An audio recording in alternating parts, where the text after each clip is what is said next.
প্রিয় দর্শক, রূপা আমন ধানের চারা রোপণের সময় চলে এসেছে। অনেকেই চারা রোপণের প্রস্তুতি নিচ্ছেন।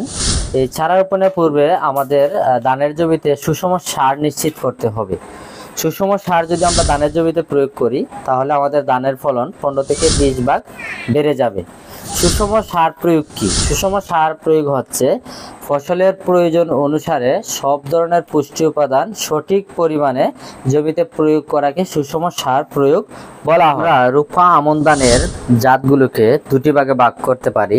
একটি হচ্ছে 120 দিনের কম বয়সী ধানের জাত, অপরটি হচ্ছে 120 দিনের বেশি বয়সের ধানের জাত।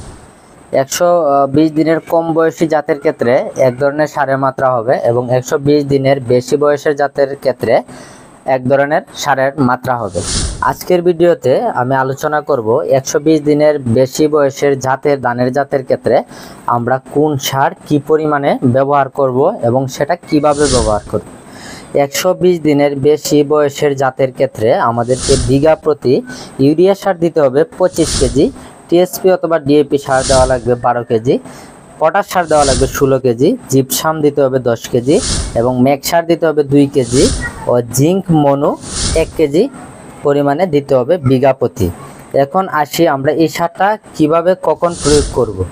চারা রোপণের আগেই টিএসপি বা ডিএপি 12 কেজি এবং পটাশ 16 কেজির মধ্যে 10 কেজি, ম্যাক সার 2 কেজি এবং জিপসাম সমস্তটা অর্থাৎ 10 কেজি আমরা শেষ চাষের আগে মাটিতে ভালো করে মিশিয়ে দেব এবং জিঙ্ক মনো 1 কেজি শেষ চাষের আর 1 থেকে 2 দিন আগে আমরা জমিতে প্রয়োগ করব, কারণ জিঙ্ক বা দস্তা সার অন্যান্য সারের সাথে মেশানো যায় না।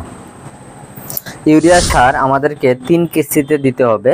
চারা রোপণের 10 থেকে 12 দিন পর প্রথম কিস্তি 9 কেজি আমরা প্রয়োগ করব।